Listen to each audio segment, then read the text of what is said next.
નમસ્કાર વિદ્યાર્થી મિત્રો, આની પહેલાં આપણે જે પાઠ આપેલો છે ગૌગ્રહણમ દૃષ્ટાયા ગૌગ્રહણમ, જેની પ્રસ્તાવના અને ત્યાર પછીના 2 પેરેગ્રાફનો અભ્યાસ કર્યો હતો. હવે આપણે ત્યાંથી આગળ અભ્યાસ અત્યારે કરીએ છીએ કે જેમાં અભિમન્યુને જે ગાયોનું અપહરણ કરવા આવ્યો હતો તેને ભીમ પકડી લે છે અને વિરાટ રાજા આ કામ અભિમન્યુને રાજ્યમાં લાવવાનું કામ બૃહનલ્લા એટલે કે અર્જુનને આપે છે અને અર્જુન, ભીમ અને અભિમન્યુ ત્રણેય પ્રવેશ કરે છે. જો કે અભિમન્યુ છે તે ભીમને અને અર્જુનને ઓળખતો નથી, એટલે અભિમન્યુ અને જેની સાથે બૃહનલ્લા રૂપે અર્જુન હોય તેનો સંવાદ છે. બૃહનલ્લા: અભિમન્યુ, સુખમ આસ્તે તે જનની. અભિમન્યુ, તારી માતા મજામાં છે.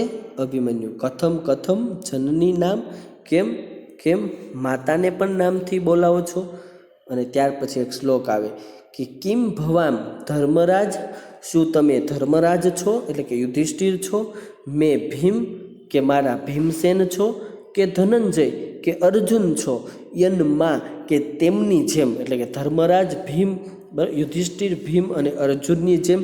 પિતૃવ્રદાકમ્ય, વડીલોની જેમ, પિતાઓની જેમ. સ્ત્રીગતા પૂછતે કથામ, સ્ત્રી વિશે કેમ પૂછો છો તમે? બૃહનલ્લા: અર્જુન હતો, બરાબર. અભિમન્યુ: અપી કુશલ દેવકી પુત્ર કેશવ. બૃહનલ્લા: અભિમન્યુ, દેવકી પુત્ર કેશવ મજામાં? અભિમન્યુ થોડો ગુસ્સે થઈને: કથમ તત્ર ભવાન અપી નામ. કેમ તે શ્રીમાનને પણ નામથી. અહીંયા બૃહનલ્લા છે જે એક સામાન્ય સ્ત્રી છે એ ભગવાન કૃષ્ણને કેશવ તરીકે ઓળખાવે છે, બરાબર. એટલે અભિમન્યુ કહે છે કે કેમ તે ભગવાન શ્રીમાનને પણ નામથી. કથમ કથમ, હા એમ જ, હા એમ જ, અથવા શું એમ જ, શું એમ. પછી એને યાદ આવે કે જો ભગવાનને નામથી બોલાવે એ કોઈ એના સંબંધી હોય, એટલે કહે છે કુશલી ભવત સંશુષ્ટ. સંશુષ્ટ એટલે કે સગા, તમારા જે સગા છે તે મજામાં છે. ઊભો, પરસ્પર અવલોક્ય, બંને એકબીજાને જુએ છે. નમસ્કાર વિદ્યાર્થી મિત્રો, તો અહીં આપણે પાઠ 13 ગૌગ્રહણમ જેના 3જા પેરેગ્રાફનો અભ્યાસ કરીએ છીએ કે જેની અંદર અભિમન્યુ છે એમને લઈને અર્જુન અને ભીમ આવે છે અને સાથે સાથે અર્જુન અને અભિમન્યુ વચ્ચે સંવાદ થાય છે. અહીં અર્જુન જે એ સ્ત્રી વેશમાં છે એટલે અભિમન્યુ તેમને ઓળખી શકતો નથી. હવે બંને ઊભો, પરસ્પર અવલોક્ય. ઊભો એટલે બંને, પરસ્પર એટલે એકબીજાને જુએ છે. અભિમન્યુ: કથમ ઈદાની સાવ યજ્ઞ ઇવમાં હસ્યતે. કે કથમ શા માટે મારી, સાવ યજ્ઞ એટલે અવદશા કે જેથી હું પકડાઈ ગયો, આવી દશા ઉપર તમે હસો છો? બૃહનલ્લા: ન ખલુ કિંચિત. બરાબર, અર્જુન કહે છે એટલે કે બૃહનલ્લા કહે છે કે ખરેખર કાંઈ નહીં. એક વાત કહું એમ કરીને આગળ કહે છે કે ત્વમ તું પાર્થ પુત્ર, એ કે તું અર્જુનનો દીકરો છો, તું પાર્થ પુત્ર છો. જનાર્દન તવ માતુલ. જનાર્દન એટલે ભગવાન કૃષ્ણનું એક નામ છે કે ભગવાન કૃષ્ણ તારા માતુલ, તારા મામા છે. ત્વમ ચ તરુણ, અને પાછો તું યુવાન છો. તથાપિ ત પદિત ગૃહિત, તો પણ તું પદાતિના એટલે પગપાળાથી ચાલતું સૈન્ય એનાથી પકડાનો. બરાબર, અભિમન્યુએ કીધું ને કે શા માટે તમે મારા પર હસો છો? એટલે બૃહનલ્લા હસીને કીધું કે ખરેખર કાંઈ નહીં. એક તો તું અર્જુનનો દીકરો, ભગવાન કૃષ્ણ તારા મામા છે, તું યુવાન છો, તો પણ તું કેવા સૈન્યથી પકડાનો? પગપાળા. જ્યાં ભીમ છે એ એમના પાયદળ સૈન્યમાં ગયો હતો, એટલે તું હમણાં રથ ઉપર બેઠો હોય ને તારી સામે કોઈ રથ લઈને આવ્યું હોય ને પકડાનો હોય તો બરાબર છે, તું સામાન્ય સૈનિકથી પકડાનો? અભિમન્યુ: અલમ સ્વચ્છ પ્રલાપેન, સ્વચ્છંદ પ્રલાપેન. સ્વચ્છંદ એટલે મન ફાવે તે બોલવાનું બસ કરો. આ અલમ અવયવ છે, અલમ એટલે બસ કરો. અસ્માકમ કુલે આત્મશ્લાઘા ન ઉસ્તિર. એ કે મારા કુળની અંદર આત્મશ્લાઘા એટલે પોતાના જ વખાણ કરવા એ યોગ્ય નથી. રણભૂમે હતેશુ શરાન પશ્ય. એ કે રણભૂમિમાં બધા હણાયેલા છે, ત્યાં પડેલા છે શર, એ બાણને જઈને પૂછો મા વિના નામ ન ભવિષ્યતિ, મારા વગર બીજું નામ હશે નહીં. રણભૂમિમાં ઘાયલ થયેલા, તૂટી ગયેલા બે છે, ત્યાં પડેલા જેટલા તીરબાણ જોવો તો એ બધા મેં ચલાવેલા છે. બૃહનલા આત્મગતમ, મનમાં. સમ્યક આહ કુમાર, હે કુમાર બરાબર કહો છો. બરાબર, અર્જુનને ગર્વ થયો અભિમન્યુ ઉપર, પરંતુ ફરીથી મોટેથી બોલે છે. પ્રકાશમ એવમ વાક્ય સૌંડિત્યમ, એ તો તમારી વાણીની ચતુરાઈ છે. એટલું બધું હોય તો કિમ અર્થન પદિત ગૃહિત, તો તમે શા માટે પગપાળા ચાલતા સૈન્યથી પકડાના? જુઓ, આખી રાજ્યસભા છે, બરાબર, સ્ત્રી વેશે, એવું કહેવાય કે સ્ત્રી વેશમાં અર્જુન છે, બરાબર, સાથે સાથે અહીંયા રસોઈયા સ્વરૂપે ભીમ છે, સામે વિરાટ રાજા છે, અભિમન્યુ છે, બરાબર. આખી સભામાં બધાનો સંવાદ થાય છે. એટલે અહીંયા અભિમન્યુને કીધું કે એ તો તમારું સ્વચ્છંદીપણું છે, હું મારા પોતાના વખાણ કરતો નથી. અભિમન્યુ આગળ કહે છે, અશસ્ત્રો, હું હથિયાર વગરનો હતો. મામ અભતો ગસ્મી, અને મારા ઉપર ચડાઈ કરી. ગ્રહણાગત, અને હું પકડાઈ ગયો. હું હથિયાર વગરનો હતો, મારા ઉપર ચડાઈ કરીને હું પકડાઈ ગયો. રાજા ત્વરિતામ અભિમન્યુ, ઝડપથી ત્વરિત એટલે જલ્દીથી અભિમન્યુને લઈ આવો. બૃહનલા ઇત કુમાર, એ કે આ બાજુ કુમાર. એશ મહારાજ, આ મહારાજ છે. ઉપસુત્ય કુમાર, હે કુમાર તું મહારાજની નજીક જા. એટલે અભિમન્યુ ત્યાં જાય છે. અભિમન્યુ આ કશ્ય મહારાજ, આમાં કોણ મહારાજ છે, ક્યાં મહારાજ છે? બૃહનલા ન બ્રાહ્મણ સ આસ્તે, જો તે બ્રાહ્મણોની સાથે બેઠા તે. એટલે અભિમન્યુ બ્રાહ્મણોની સાથે, એમ કઈ ઉપગમ્ય, ઉપ એટલે નજીક જાય છે. કોની નજીક? ઓલા બ્રાહ્મણોની નજીક. અને ત્યાં જઈને કહે છે, ભગવાન અભિવાદને, મહારાજ મારા તમને નમસ્કાર છે. તો ત્યાં બ્રાહ્મણો બેઠા હતા, ભગવાન એટલે કે મહારાજ એ બોલ્યા, એહી વત્સ, આવ પુત્ર. તો અભિમન્યુ બોલ્યો, અનુગૃહિતો અસ્મિ, હું ધન્ય થયો, હું તમારો આભારી થયો. તો વચ્ચે રાજા બોલ્યા, એહી પુત્ર, આવ પુત્ર. અને પછી રાજા મનમાં કહે છે કે કથમ મા ના અભિવાદયંતી, કેમ મને નમસ્કાર ન કર્યા?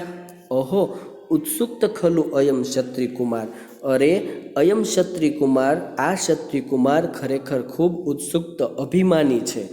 અહમસ્ય દર્પ પ્રશ્નમ કરોમી, હું તો એના ગુનાને શાંત કરવા માગું છું. અને એ મોટેથી બોલે છે, અથ કેના અયમ ગૃહિતો, અરે કેનાથી પકડાનો, કોને તને પકડ્યો? ભીમસેન બાજુમાં ઊભો હોય, મહારાજ મયા બલ્લવે, મહારાજ મેં બલ્લવે એને પકડ્યો છે, એમ ભીમ કહે છે. તો અભિમન્યુ વચ્ચે બોલે છે કે અશસ્ત્ર ઇતિ કથયતામ, ભીમને કહ્યું કે હું હથિયાર વગરનો હતો એમ કહો. ભીમસેન શાંતમ પાપમ, બસ કરો. સહસો મેં પ્રહસન ભુજો, મારી ભુજો એટલે મારા હાથ, એ જ મારા હથિયાર છે.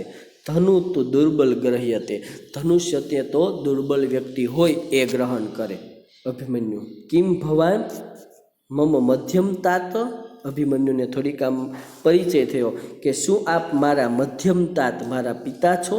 યહ તુલ્ય વદતી, એની જેમ બોલો છો. રાજા પુત્ર ક અયમ મધ્યમ, બરાબર, રાજા વિરાટ રાજા, એને નહોતી ખબર કે મધ્યમ તાત કોણ. એટલે અભિમન્યુને પૂછ્યું કે એ વળી મધ્યમ કોણ? એટલે અભિમન્યુ, જો ભીમનું નામ એક મધ્યમ પણ હતું, કારણ કે ભીમ કરતાં નાના બે ભાઈઓ હતા, બરાબર, અને મોટા પણ બે હતા, એટલે એક મધ્યમ તરીકે ઓળખાતો. અભિમન્યુએ કીધું, સાંભળો. યહ ખલું, જે ખરેખર જરાસંઘ પચત્વમ અનયમ, જેને ખરેખર જરાસંઘ નામના રાક્ષસના પ્રાણ હની લીધા, મારી નાખ્યો, એ. આવી વાતો જ્યારે કરે છે રાજા, અભિમન્યુ, ભીમ અને અર્જુન, એવામાં તત પ્રવિશ્યતિ ઉત્તર એટલે વિરાટ રાજાનો પુત્ર પ્રવેશ કરે છે. એટલામાં સભાની અંદર વિરાટ રાજાનો પુત્ર ઉત્તરનો પ્રવેશ થયો. ઉત્તર આવીને કહે છે, તાત અભિવાદયે, પિતાજી નમસ્કાર છે. રાજા આયુષ્માન ભવ પુત્ર, આયુષ્માન લાંબુ આયુષ્ય જીવનારો થા. અપી પૂજિતાકૃત કર્મયોદ્ધા? રાજાએ કહ્યું કે તે યુદ્ધમાં સારો દેખાવ કર્યો એવા યોદ્ધાઓનો આદર સત્કાર કર્યો. એટલે ઉત્તર જવાબ આપે છે કે પૂજિતા, હા એમની પૂજા કરી, હા એમનો આદર સત્કાર કર્યો. પરંતુ પૂજિતમ્યસ્ય ક્રિયતા પૂજા, પરંતુ જેમનો આદર સત્કાર કરવાનો છે તેમનો તો આદર સત્કાર કરો. રાજા, પુત્ર કોણ? કશ્ય, કોનો? ઉત્તર કહે છે અત્ર ઇહ અત્ર ભવન ધનંજય, આ આપણી સામે રહેલા અર્જુન. રાજા, કથમ ધનંજય, કેમ ધનંજય? એટલે ઉત્તર જવાબ આપે કેમ કે અત્ર ભવતા, આ શ્રીમાન અર્જુન સ્મશાનાત એટલે કે સ્મશાનમાંથી નિજ ધનુ પોતાના ધનુષ્ય માટે તૃણી એટલે પાછળ બાંધવાનું તીર રાખવાનું ભાતું કે જેમાં અક્ષય કે ક્યારેય તીર ખૂટે નહીં તેવું લાવીને ભીષ્મદયા નૃપતા, ભીષ્મના જે રાજાઓ હતા જેના તરફથી આવ્યા હતા એને ભગાડ્યા અને વયમ પરિરક્ષિતા અને આપણું રક્ષણ કર્યું. રાજા, એવમ એતત, શું આને? બૃહનલા, પ્રસિદ્ધંતુ મહારાજ. હવે બૃહનલા બોલે છે કે શાંત થાઓ, શાંત જાઓ મહારાજ, અથવા અમને માફ કરો, અમને માફ કરો મહારાજ. ઉત્તર, વ્યપનુયતામ શંકા, મારી શંકા હવે દૂર થઈ.